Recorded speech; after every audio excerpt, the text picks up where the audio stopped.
Magandang umaga po sa inyo lahat. Ngayon po ay araw na naman ng linggo. No? So, ito po yung araw na kailangan po natin ibigay para sa ating Panginoon.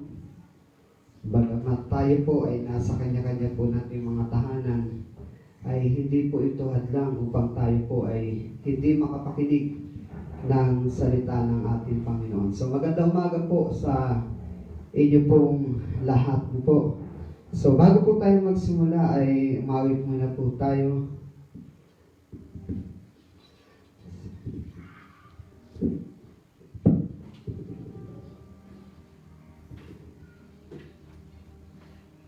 Awitin po to God be the glory.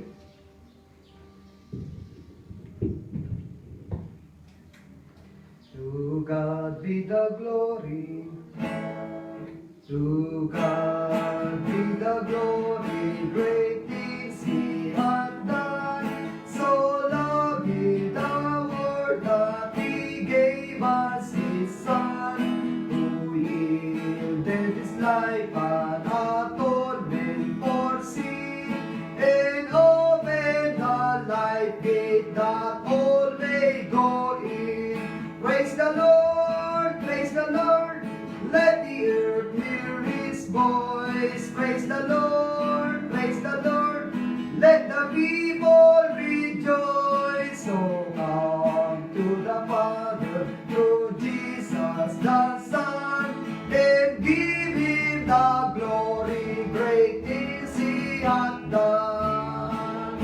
Oh, perfect redemption, the purchase of blood, to every believer the promise of God, the fineness of Eden, who truly believes that moment from Jesus our Lord received. Praise the Lord, praise the Lord, let the earth hear His voice.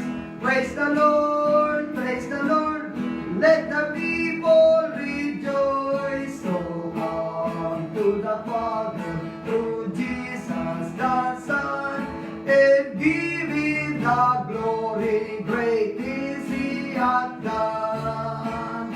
Great things He hath taught us. Great things He hath done. And great our rejoicing through Jesus the Son. That purer and higher and greater will be our wonder, our transport when Jesus we see. Praise the Lord, praise the Lord. Let the earth hear His voice. Praise the Lord, praise the Lord. Let the people rejoice. So come to the Father through Jesus the Son, and give Him the glory. Great things He hath done. Amen. So, magandang umaga po sa inyo lahat. So, magbabasa po tayo ng salita ng Diyos. Ngayon po ay araw ng ating pong pananambahan po. So, bagamat tayo po ay patuloy na humaharap sa hamon ng buhay, hindi po ito hadlang upang tayo po ay tumigil sa pagbibigay ng kapurihan sa ating Panginoon saan mang sulok ng mundo. Nasaan ka man, or ano man ang iyong ginagawa, dapat natin laging bigyan ng halaga ang Diyos sa atin, sapagkat hindi ho humihinto ang pagkilos ng Diyos sa buhay ho natin. Kahit na tayo po ay humaharap sa sitwasyon na marami ho tayong dinadaan ng pagsubok, ang kagandahan po nung kahit tayo po may pagsubok sa buhay, ang Diyos ay hindi kailanman nakalibot sa atin. Hindi tayo kailanman pinabayaan ng ating pong Panginoon. So may talata lamang po kung babasahin sa inyo sa Proverbs chapter 26. Ang sabi po ng Biblia sa Proverbs chapter 26. Babasahin po sa inyo ito ayon sa Biblia sa Proverbs chapter 26. Kung kayo po ay nasa inyo pong mga tahanan, kung magagawa niyo po na magbukas ng salita ng Diyos, ay inyo pong marapati na gawin, Sapagkat ito po yung araw na dapat ang lahat ng mga tao na nagsasabi sila yung mga anak ng Diyos, nagbibigay ng oras para sa Diyos. Ang sabi ng Bible sa Proverbs chapter 26, as snow in summer and as rain in harvest, so honor is not simply for a fool, as the bird by wandering, as the swallow by flying, so the curse causeless shall not come. A whip for the horse, a breather for the ass, and a rod for the fool's back. Answer not a fool according to his folly, lest thou also be like unto him. Answer a fool according to his folly, lest he be wise in his own conceit. He that sendeth a message by the hand of a fool cutteth off the rest, the feet, and drinketh damage. The legs of the lame are not equal, so is a parable in the mouth of fools. As he that bindeth a stone in a sling, so is he that giveth honor to a fool. As a thorn goeth up into the hand of a drunkard, so is a parable in the mouth of a fool. The great God that formed all things both rewarded the fool and rewarded transgressor. As a dog returned to his vomit, so a fool returned to his folly. Since thou a man wise in his own conceit, there is more hope of a fool than of him. The slothful man saith, there is a lion in the way, a lion is in the streets, as the door turneth upon his singers, so that the slothful upon his bed. The slothful hideth his hand in his bosom, it grieveth him to bring it again to his mouth.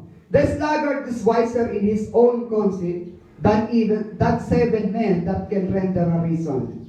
He that passeth by and whither with his right belongeth not to him is like one that taketh a dog by the ears, as a madman who casteth firebrands, arrows, and death. So is the monk that deceiveth his neighbor, and saith, if not I in sport, where no wood is, there the fire goeth out. So where there is no talebearer, the strife cease, as coals are to burning coals, and wood to fire, so is a contentious one man to kindle strife. The words of a talebearer as a wounds, and they go down into the innermost parts of the belly. Burning lips and a wicked heart are like a potsherd covered with silver dross. He that hateth dissembled with his lips, and layeth up deceit within him. When he speaketh fair, believe him not, for there are 7 abominations in his heart, whose hatred is covered by deceit. His wickedness shall be shewed before the whole congregation. Whoso diggeth a pit shall fall therein, and he that rolleth a stone, it will return upon him. A lying tongue hateth those that are afflicted by it, and a flattering mouth worketh ruin. So, pagpalain ng Diyos ang pagbasa ng kanyang salita. Magandang umaga po sa inyo pong lahat. So, lang po. Tayo po ay sumandaling manalangin. Humingi po tayo ng gabay sa ating Panginoon sa pag-aaral ng salita ng Diyos. Mga kaibigan, sa lahat ng nakakarinig ng tinig na ito, ibigay po natin ang oras na tayo po ay makapakinig ng salita ng Diyos. Ibigay natin ang oras na ang ating mga puso ay maging bukas para pakinggan ang mensahe ng salita ng Diyos. Dahil sa bawat araw na ginagawa po natin, ang Diyos po ay laging nakabantay. Ang Diyos ay laging nakatingin. Minamasdan niya ang bawat kilos ng bawat isa. Tinitignan niya kung sino yung mga tao na nagbibigay at nag-uukol ng panahon sa Kanya, lalo na't ang araw ng Kanyang pananambahan. So kaya mga kaibigan, sa mga kaibigan at kapatiran, sa lahat man, nasaan man kayo, ang Diyos ay laging nagnanais na ang Kanyang mga anak ay makapakinig ng Kanyang salita. So tayo po ay manalangin. Dakilang Diyos, salamat po sa umagang ito na ibinigay niyo po sa amin. Salamat po sa pagkakataon na kami po ay iningatan niyo. Salamat sa pagbibigay ng lakas. Salamat sa pagbibigay ng buhay. Salamat sa pag-asa. Salamat sa paggising sa amin sa umaga. Salamat po sa lahat ng biyaya na amin pong natatanggap mula sa iyo. Salamat po dahil patuloy na sagana ang biyaya mo. Patuloy na kayo po ay laging nandyan upang kami po ay pakinggan sa amin pong mga hinanaing, upang kami po ay tulungan, upang kami po ay iahon sa mula sa aming pagkakalugmok. Ngayon pong umaga, lumalapit po kami, Ama, sa luklukan ng inyong pong biyaya kahit kami po ay hindi karapat-dapat. Ang panalangin po namin, kayo po ang siyang malayang mangusap sa amin. Patuloy pa, Panginoon, na ang inyong pong salita ang siyang mamutawid at higit sa lahat, Panginoon, ang siyang maghari sa aming mga buhay. Nakagaya ng isang binhi na nagnanais na may tanim sa lupa, na nagnanais na ito'y magkaroon ng bunga. Nasa puso po namin na ang bawat mensahe ng inyong pong salita, ito po ay magbunga sa amin sa patuloy na paglapit, sa patuloy na pagmamahal, sa patuloy na pagbibigay ng halaga, sa patuloy, Panginoon, ng pagtataas ng inyong pong pangalan. Ngayon po, patuloy, Panginoon, na kami po ay nagsusumamo sa luklukan ng inyong pong biyaya. Dinggin niyo po ang panalangin ng inyong pong mga anak. Dinggin niyo po ang panalangin ng inyong pong mga lingkod. Patuloy, Panginoon, na kayo po ang kumilos sa mundong aming ginagalawan, na punong-puno, Panginoon, ng suliranin, punong-puno, Panginoon, ng pagluha, punong-puno, Panginoon, ng pagkatakot. Alam po namin, Panginoon, lahat ng bagay na nangyayari, ito po ay hindi lingid sa inyo. Batid niyo po ito, Panginoon. Kaya patuloy ko pong inilalapit sa inyo na ang aming mga puso'y maging bukas upang pakinggan ang mensahe ng inyong pong salita. Upang kami po ay sama-sama na magbigay ng kapurihan sa inyo. Upang lahat kami, Panginoon, ay matutong itaas, tawagin ang pangalan mo. Salamat po sa bawat umaga. Salamat sa kabutihan niyo. Pagpalain niyo po ang lahat ng aming gagawin, maging ang bawat lingkod mo na tatayo sa kanya-kanyang pulpito upang mangaral ng inyong pong salita. Kung saan, Panginoon, hindi man namin kasama ang mga kapatiran, ngunit alam po namin, Panginoon, na hindi hadlang ang anumang bagay upang kami po ay hindi makapanambahan sa inyo. Kaya ang panalangin namin sa lahat ng inyong pong mga anak, maging bukas ang kanilang mga puso, patuloy na paalabin, patuloy na pasiglahin, patuloy, Panginoon, na lagyan nyo ng pag-ibig, patuloy, Panginoon, na lagyan nyo po ang aming mga puso ng pagmamahal na kung saan kami po'y nagnanais na hanapin kayo tuwing nasa aming buhay. Pagpalain niyo po ang lahat-lahat, Panginoon, ang inyo pong mensahe na mahayag ay patuloy na makapagbigay ng hamon at lakas sa bawat isa na makakapakinig ng inyo pong salita. Pagpalain niyo rin po, mga kapatiran, pagpalain niyo po sila kung sino man po ang may karamdaman, patuloy na inihingi ko po ang pagbibigay niyo sa kanila ng kagalingan. At kayo po ang patuloy, Panginoon, na kumilos. Maghari kayo at may taas, wala na pong iba. Kami po ilubusan yung ibaba upang sa ganun, kami po ay laging maging karapat-dapat sa inyo pong harapan. Bigyan niyo po kami ng inyo pong salita na babaunin po namin na makakapagbigay sa amin ng pag-asa upang magpatuloy na mabuhay na ayon po sa inyo pong kalooban. Salamat sa kabutihan niyo. Ang lahat po ito'y aming dalangin sa tanging pangalan ni Jesus. Amen. Amen. Okay, so magandang umaga po sa inyong lahat. As what I said, no? Ito po yung araw na nais ng Panginoon na tayo pong lahat na kumikilala at nagbibigay sa Kanya ng papuri ay sa anumang paraan ay magbigay ng panahon para sa Kanya. Sa mundong ating ginagalawan na punong-puno ng kalungkutan, punong-puno ng pagluha, punong-puno ng suliranin, punong-puno ng karamdaman, naitanong na ba natin sa sarili natin, does God care about us? Ang Diyos ba ay inaalala tayo? Tinitignan niya ba ang sitwasyon na meron tayo? Sa buhay na ating ipinamumuhay, sa mundong ating ginagalawan na binabalot ngayon ng pagkatakot sa kahit saan dako. Maraming mga bansa, maraming mga tao sa iba't ibang bansa tuhod at nanalangin upang hingi ng biyaya at kahabagan ng Diyos na pagalingin ang kanilang bayan. Makikita nyo ang lahat ng mga tao na karamihan ay kanilang binaliwala ang anumang bagay upang makilala ang tunay na Diyos na kayang magbigay ng kagalingan at tunay na Diyos na kayang magbigay ng kalutasan sa suliranin na meron tayo. Does God care about us? tayo kaya inaalala tayo ng Diyos sa sitwasyon na meron tayo. Maraming mga tao na nag-iisip na hindi tayo inaalala ng Diyos. Iniisip nila na ang Diyos ay walang pakialam sa atin. No? Kasi kung meron pakialam ng Diyos sa atin, ang kanilang iniisip, hindi pa hitulutan ng Diyos na tayo ay maghirap. Hindi pa hitulutan ng Diyos na magkaroon ng kaguluhan. Hindi pa hitulutan ng Diyos na magkaroon ng pag-aaway. Hindi pa hitulutan ng Diyos na magkaroon ng miserableng buhay. Hindi pa hitulutan ng Diyos na magkaroon tayo ng karamdaman. Hindi pa hitulutan ng Diyos na tayo'y maghirap. Hindi pa hitulutan ng Diyos na tayo'y mamatay. Ang lahat ay nagtataka kung ang Diyos ay kumakalinga sa atin. Bakit hindi niya pinipigil ang ating paghihirap?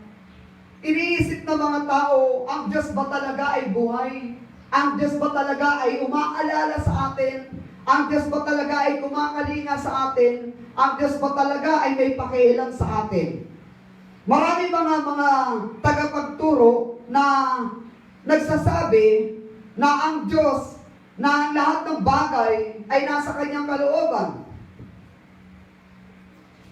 But if we study the Bible, lagi niyo kong pakatandaan, the Lord will not suffer the righteous to be moved. Kung ating pag-aaralan ng Biblia, hindi pa ng sabi nga ng James chapter 1, verse 16, verse 13, ang sabi po ng Bible, babasahin ko po sa inyo sa Biblia. Napakahalaga ho na maunawaan natin mga kaibigan sa lahat ng nakakapakinig ng mensahe ng salita ng Diyos na ang ating Panginoon ay hindi nagnanais na ang lahat ng tao ay maghirap. Hindi siya nagnanais na makita na nasa lugar tayo ng pagdurusa. Hindi ninais ng Diyos na makita ang lahat ng tao ay lumuha. Dahil sa suliranin na meron tayo, dahil sa salot na pumasok sa mundo natin, dahil sa kabigatan na nararanasan natin, dahil sa kahirapan na nararanasan natin, dahil sa paggutom na nararanasan natin, lagi natin pakatandaan, hindi po pinapahintulutan ng Diyos o hindi nais ng Diyos na mangyari po sa atin ang mga bagay na yan. Ang sabi sa verse 13 ng James chapter 1 verse 12 po na tayo. Ang sabi ng Bible, blessed is the man that endureth temptation. For when he is tried, he shall receive the crown of life, which the Lord hath promised to them that love him. Mapalad ang mga taong nagtagumpay sa tukso, sapagkat kapag sila'y nasubok, tatanggap sila ng korona ng putong ng buhay, na ipinangako ng Diyos doon sa mga taong nagmamahal sa Kanya. So, ang sabi ng Biblia, mapalad ka kung ikaw ay nakakaranas ng mapalad ka kung ikaw ay tinutukso sapagkat kapag ikaw ay nasubok, ang sabi ng Biblia, pag napagtagumpayan mo ang pagsubok na meron ka sa buhay mo, ang Diyos ay nangako na bibigyan kanya ng kanyang gantimpala. At ang kanyang gantimpala na ibibigay sa mga tao, ang sabi po ng buhay ng Diyos, ng salita ng Diyos ay putong ng buhay o korona, na kanyang ipinangako sa lahat ng mga taong nagmamahal sa Kanya. Ang sabi sa verse 13, let no man says, when he is tempted, I am tempted of God. For God cannot be tempted with evil, neither tempted he any man. Hindi pa itulutan ng Diyos na tuksohin tayo sa ikasasama natin. Hindi pa itulutan ng Diyos na tayo ay kanyang tuksohin sa ikasisira natin. Hindi kailanman, kung naalala ninyo, may isang tao na lumakad ayon sa katwiran. May isang tao na lumakad ayon sa kanyang pagmamahal sa Diyos. At ito po ay si Job. Makikita natin ang buhay ni Job kung paano siya nabuhay na may pagmamahal sa Diyos. Paano siya nabuhay na may pagkatakot sa Diyos. Nakita ng Diyos ang lahat ng bagay na ginagawa ni Job.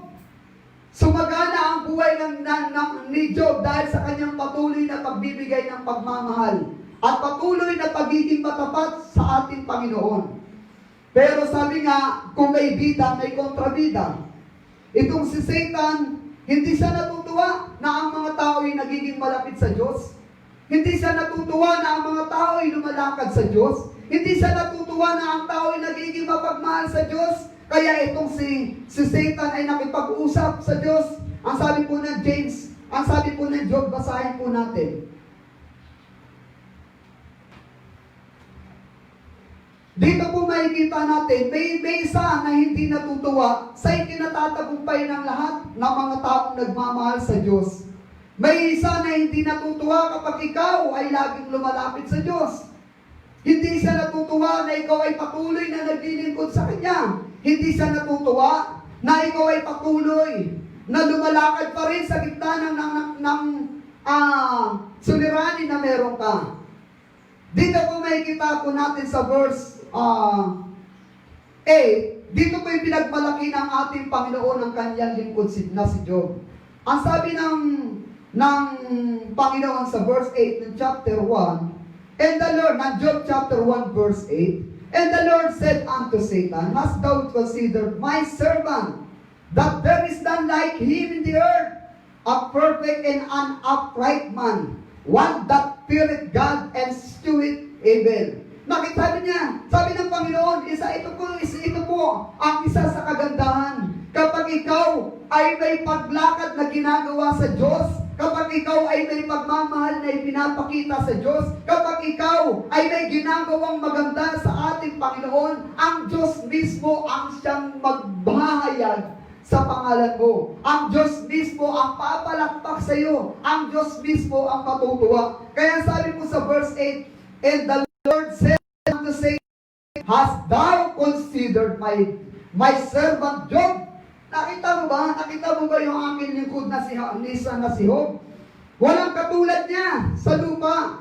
Isang taong mature. Pag sinabi pong perfect, hindi po nangangahulugan na siya po ay hindi nagkasala. Kasi sabi ng Bible, for all have sinned and come short of the glory of God. All of us are sinners before Him. So, it doesn't mean pag sinabing perfect, hindi siya nakakagawa ng kasalanan. Ano so, perfect and upright man, one that feareth God. Tao na may pagkatakot sa Diyos at kinamumuhian, isinusuka ang kasalanan or kasamaan. Then Satan answered the Lord, kasi pinagmalaki ng Diyos si Job eh. At sumagot ito, si Satan, ang sabi niya, Then Satan answered the Lord and said, that Job fear God for naught? Ang Diyos, si Job ba may pagkatakot sa iyo sa mga bagay na binibigay mo sa Kanya? Has that thou made an haste about Him? Hindi ka nagawa ng anumang harang. Hindi ka ba nagawa ng anumang magiging hadlang sa Kanya? Ang sabi rito, and about His house, and about all He hath on every side, thou hast blessed the work of His hand. Paano? Kasi lahat ng kanyang ginagawa, pinagpala mo. Diba? Paano kakabubuhian yan kung pinagpapala mo? Yun ang hamon nito ni Satan kay Job. Dito po makikita natin, mga kaibigan, gusto ko pong maunawaan ninyo. Ang sabi ng Proverbs chapter 15 verse 3, the eyes of the Lord is in every place, beholding the evil and the good. Ang paningin ng Panginoon ay nasa lahat ng dako. Minamasdan ka niya ngayon kung ano ang iyong ginagawa. Minamasdan niya kung ikaw ay gumagawa ng masama. Minamasdan niya kung ikaw ay gumagawa ng mabuti. Ang sabi mo ng Biblia, sa verse 11, but put forth thine hand now and touch all that he hath, and he will curse thee to thy face. Sinabi nitong ni Satan sa ating Panginoon, bakit hindi mo subukan? Di ba? Kunin mo lahat ng bagay na meron siya. O, tignan mo. Daratingan tayo na ikaw ay kanyang susumpain. And the Lord said unto Satan, behold, all that he hath is in thy power. Only upon himself put not forth thine hand. So Satan went forth from the presence of the Lord. Dito po, binigyan ng Diyos ng pahintulot itong si Satan na itong si Job ay subukin. So makikita po natin ang kwento, mga kaibigan, na si Job po ay nagtagumpay sa gitna ng pagsubok na dumating sa kanyang buhay. Hindi siya huminto sa pagbibigay ng kapurihan sa ating Panginoon. Sa halip sinabi pa rin ni Job na hubad siyang lumabas sa sinapupunan ng kanyang ama. Then, ng kanyang ina, then hubad din siyang babalik. Ibig sabihin po nun, wala siyang dala nang lumabas siya sa mundong ito, aalis at papano din siya na walang dala. Di gusto pong maunawaan ninyo mga kaibigan, ang Diyos po ay hindi nagnanais na ang bawat tao ay nakakaranas ng paghihirap. Sinong magulang kaya na nanaisin niya ang kanyang mga anak na magdusa? Kung ikaw ay isang anak, punong-puno ka ng paalala na ibinibigay sa iyo ng iyong mga magulang. And then, nung ikaw ay nagkaisip, ginawa mo ang iyong ibig. Pumili ka ng landasin na gusto mong tahakin. At nung yung landasin na yun ay nagatid sa iyo,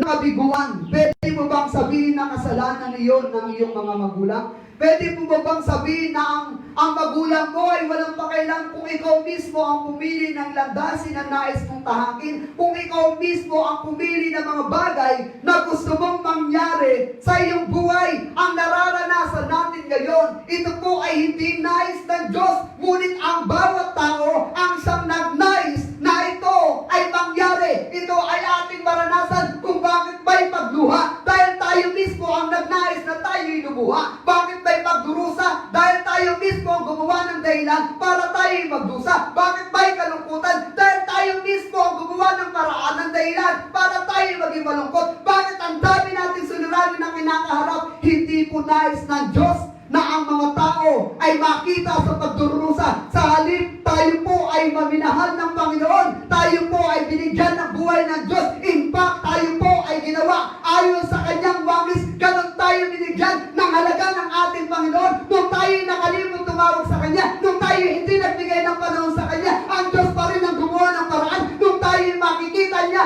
na mapapahamak sa apoy ng impyerno, ang Diyos pa rin ang nagpakita ng Kanyang pagmamahal. Ang Diyos pa rin ang nagpakita. Ang Diyos pa rin ang nagpakita ng pagmamahal sa atin. Kahit na tayo po ay patuloy na bumabaliwala sa ating Panginoon, tayo po'y nasa lugar na ng paghihirap, nasa lugar na tayo ng pagdurusa, pero ang mga tao, walang pakailan pa rin sa mga nangyayari. Di ba? Minsan ba dumating sa punto ng buhay mo na ikaw ay lumuhod at nanalangin sa Panginoon, Panginoon, kung maaari po sana, tulungan nyo kami, bigyan nyo kami ng lakas upang kami po ay sama-samang magkaroon ng kagalingan sa salot na dumating sa aming mundo. Meron bang pagkakataon na dumating sa buhay mo na ikaw ay nagkulong sa kwarto upang manalangin? Meron bang pagkakataon na ikaw ay nagkaroon ng pag-alala sa mga taong nasa paligid mo upang sila ay ipanalangin? Meron bang pagkakataon na ikaw ay lumapit sa Panginoon? Sa halip, baliwala pa rin sa iyo. Baliwala pa rin sa mga tao ang nangyayari. Then, magtatanong tayo, bakit pinahintulutan ng Diyos? Hindi kailanman pinahintulutan ng Diyos, hindi kailanman nais ng Diyos na makita tayong mga tao na nagdurusa.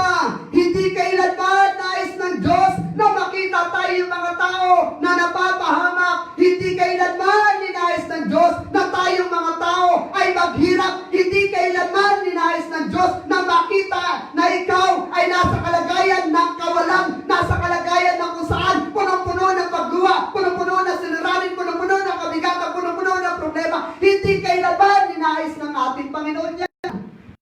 Ikaw mismo ang pumili ng landasin na gusto mong tahakin. Ang sabi ng Proverbs chapter 14,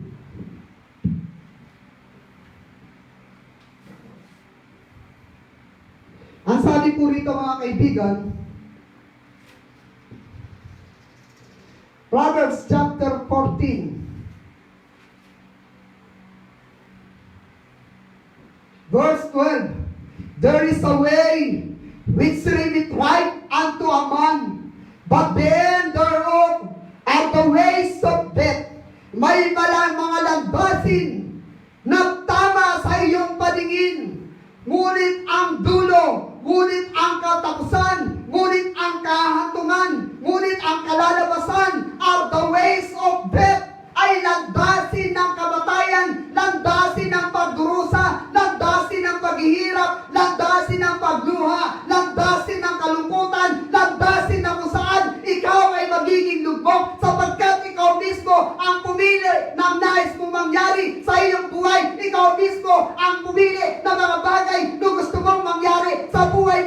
hindi kailanman nagnanais ang Panginoon na ikaw ay makita na nagdurus at naghihirap o nabibigo. Lahat po tayo ay nais ng Diyos na magtagumpay. Ang isang matinong magulang, ang kanyang pangarap sa anak ay magkaroon ng maayos na buhay.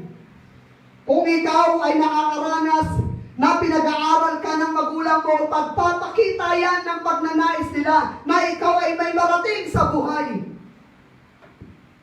Pagpapakita yan. Kung ang magulang mo ay naghahanda para sa iyong kinabukasan, pagpapakita yan ng pagmamahal na nanais ng iyong magulang na ikaw ay marating sa buhay. Hindi kailanman ang matinong magulang na nagplano sa kanyang mga anak na mapahamak. Hindi kailanman na ninais ng isang matinong magulang na makita ang kanyang mga anak na walang kinabukasan. Ang Diyos ay hindi nagnanais sa ating mga tao na mapahamak tayo.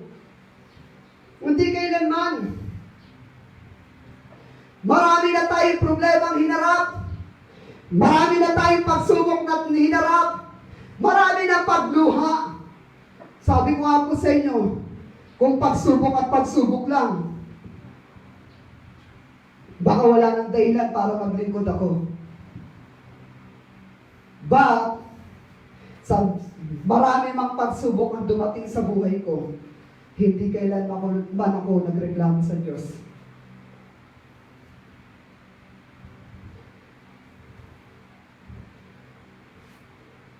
Lagi niyong pakatandaan ng Diyos ay pag-ibig. God is love. God is love.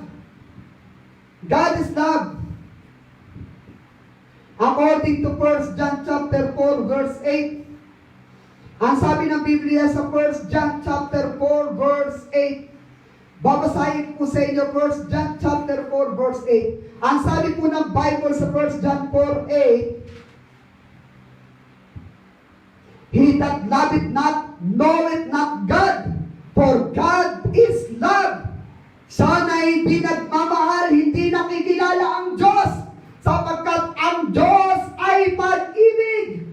Kung hindi mo minamahal ang Diyos, ibig sabihin nun, hindi mo kilala ang Diyos, sapagkat ang sabi ng Bible, he that loveth not, knoweth not God, for God is love. Sapagkat ang Diyos ay pag-ibig. At sa pamamagitan na ito, nahayag sa atin ang pagmamahal ng Diyos. Dahil dyan, kanyang isinugo, kanyang ipinadala ang kanyang nag-iisang anak sa ating mundo upang tayo ay mabuhay sa kanya. Andito ang pag-ibig, not that we love God, na hindi natin inibig ang Diyos, but that He loved us. Ngunit ang Diyos ang siyang umibig sa atin and sent His Son to be the propitiation for our sin. Beloved, in God so loved us, we ought also to love one another. Kung maminahan tayo ng Diyos, mahalin din natin ang isa't isa. Marami, di ba? Ako natutuwa. Maraming mga tao na nananalangin sa kalsada, lumulod sila. Hindi ko pa nakita sa Pilipinas na nangyari yan. Nalumuhod sa kalsada. Diba? Paano kasi, ang Pilipino kasi, kasiyahan pa rin ang nasa isip. Puro problema na, gusto pa rin inuman. Diba? Puro problema na ang mundo natin. Puro pagsuway pa rin ang gustong gawin sa buhay. Diba? Hindi pa itulutan ng Diyos na nasa lugar ka ng paghihirap. Hindi pa itulutan ng Diyos na ikaw ay may suliranin. Hindi pa itulutan ng Diyos yan. Ngayon, kung sasabihin mo, bakit ko nararanasan itong mga bagay na ito, i-check mo muna ang sarili mo. Meron ka bang ginawang paglapit sa Diyos?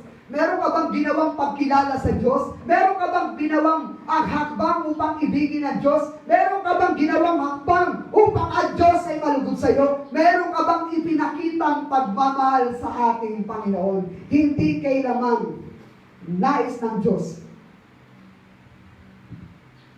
Ano kaya ang pakiramdam ng Diyos habang kanyang minamasdan ang nangyayari sa ating mundo? Ano kaya ang nasa isip mo? Habang nakakarinig ka ng balita sa iba't ibang bansa, dumarami ang namamatay. Dumarami ang nagiging biktima. Lumalaki ang bilang ng mga kaso dahil sa salot na meron tayo. And then, hindi mo ginagamit ang opportunity na ito na magpasalamat sa Diyos. Habang ang iba umiiyak dahil ang kanilang mga mahal sa buhay ay hindi nila makasama. Habang ikaw ay may kalakasan, hindi mo magawang magpasalamat sa Diyos. Panginoon, salamat. Salamat. Yeah. Ang Diyos ba ay kumakalinga sa atin? Sabi nga na may mga, di ba, maraming mga kaano ngayon na kinakanta karamihan. Nila Heal the World, di ba, yung kanta ni Michael Jackson. Pero, bakit hindi natin kantahin yung People with the Lord? Kailangan ng tao ang ating Panginoon. Lahat ng bagay, lahat ng suliranin, lahat ng kabigatan, lahat ng problema, ang Diyos lamang ang nag-iisang kasagutan. Di ba? Ang Diyos lamang ang nag-iisang kasagutan. Gaya po niyan, imbis na malutas ng maaga, yung suliranin na meron tayo sa bansa natin, hindi na-extend pa. Bakit na-extend? Dahil sa katigasan ng ulo ng mga Pilipino. Sinabing wag na, wag.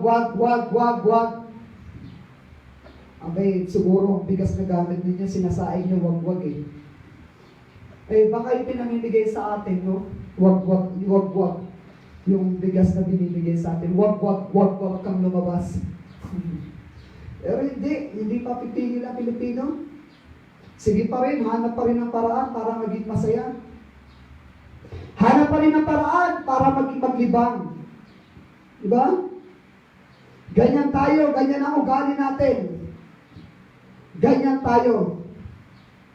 Kaya ano mangyayari sa ating mga kaibigan? Gusto ko maunawaan ninyo, sa mundong ating ginagalawan, lahat ng bagay ay hindi ligid sa Diyos. Batid niya ang pag-iyak mo, batid niya ang problema mo, batid niya ang paghihirap mo, batid niya ang suliranin na meron ka, batid niya ang karamdaman mo, batid niya ang lahat ng bagay na meron ka sa buhay mo. Pero ano bang nais ng Diyos na dapat mong gawin? Ano bang nais ng Diyos na dahil gusto niyang gawin mo? Una, dapat makilala mo siya. Kilalanin mo ang Diyos sa buhay mo. Hindi pwede sasabihin mo na tumatawag naman ako sa kanya, pastor. Nananalangin naman ako sa kanya, pastor. May tamang kaparaanan ng Diyos sa mga taong nagnanais ng tunay na paglapit sa kanya. Hindi ko muna sa isip mo ang Diyos, okay na yun. Hindi ko mo sinabi mo mahal mo ang Diyos, okay na yun. Hindi po ganun, mga kaibigan. Ang sabi na nga kumbaga, out of the abundance of the heart, the mouth speaketh, di ba? Mula sa ikabaturan, kung ano yung laman ng kanyang puso, yun din ang inilalabas ng kanyang bibig. Di ba? Masigit ang pagkilos kaysa sa salita. Kung sinasabi mo mahal mo ang Diyos, hindi lamang dapat marinig sa iyong mga bibig, kundi dapat may ipakita din na ikaw ay nagmamahal sa Diyos. Dapat may ipakita rin na ikaw ay may pagmamahal na ibinibigay sa ating Panginoon. Sabi ng Bible, verse 12, no man hath seen God at any time. Walang sino mang nakakita sa Diyos. Paano mo minamahal ang Diyos na hindi mo nakikita? Di ba? Paano? Paano mo mamahalin ang Diyos na hindi mo nakikita? Dapat naibigay natin ang ating mga sarili ng tunay sa ating Panginoon. Sapagkat bago mo pa man sabihin na mahal mo ang Diyos, ikaw muna ang kanyang minahal. Sa pagkakataon na meron tayo, sa suliranin na meron tayo, sa kabigatan na meron tayo, sa kalungkutan na meron tayo, sa pagluha na meron tayo, mga kaibigan, let us use this opportunity to thank God. Let us use this opportunity to worship God. Let us use this.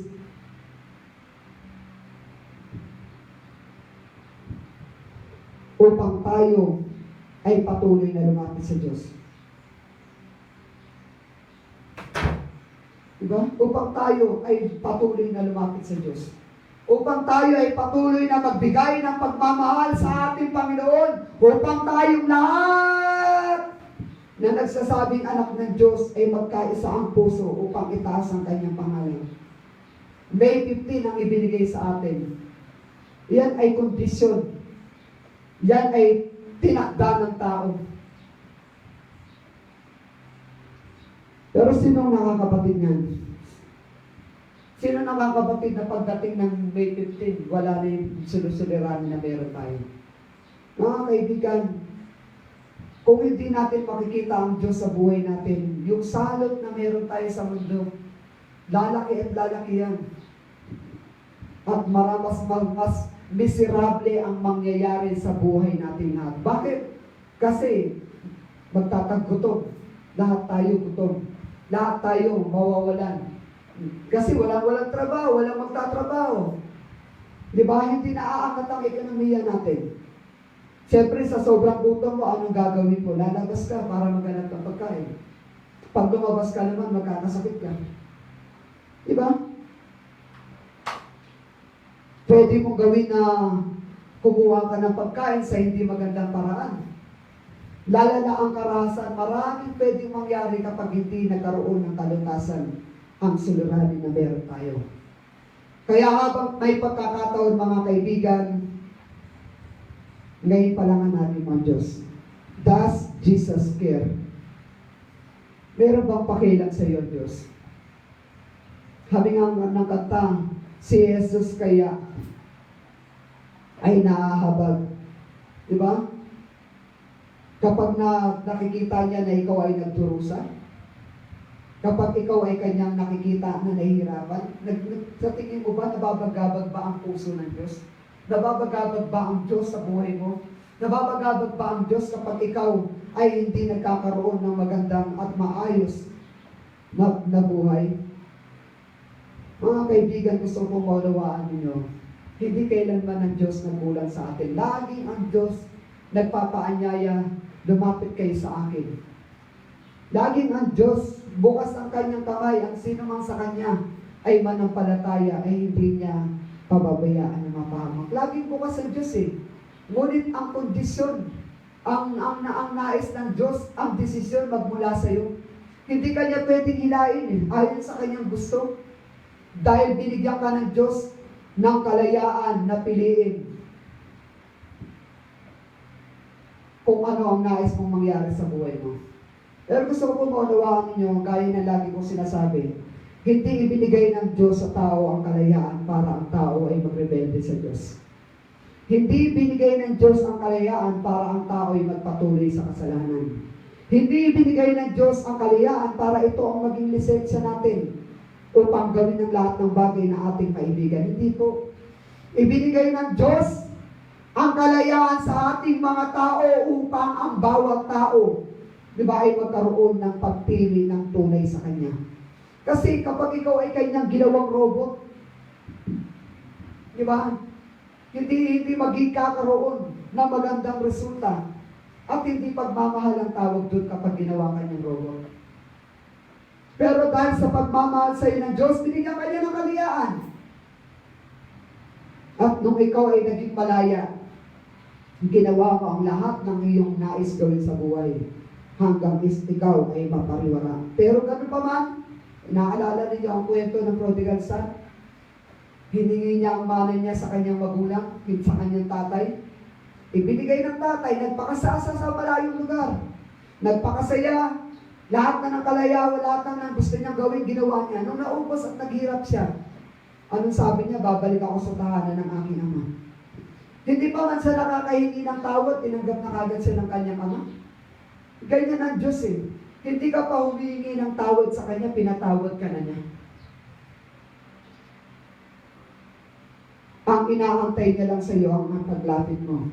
Ang inaantay lang sa atin ng Diyos ay yung mga taong handang magsisi ng kanyang mga kasalanan, handa na tumalikod sa lahat ng anumang bagay na kanyang ginagawa sa buhay. Mga kaibigan, sa lahat ng nakakapakinig ng tinig na ito, laging ang Diyos ay nag-aanyaya sa iyo. Napapakinggan mo ito, inaanyayahan ka niya lagi. Magkaroon ka ng bukas na puso para sa Kanya.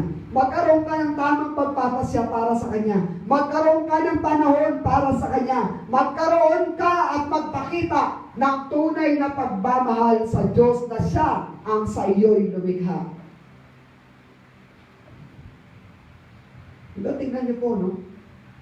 Ito na lang ang routine ng buhay natin. Nakakulong tayong lahat sa bahay. Ito na lang. Dito na lang umiikot. Nakapunta na ako sa West CR. Taas. Dati, naikot ko Pero gusto ko maunawaan ninyo na sa buhay natin hanggat hindi ka marunong kumilala sa Diyos, hindi mo mararamdaman ang tunay na kapayapaan.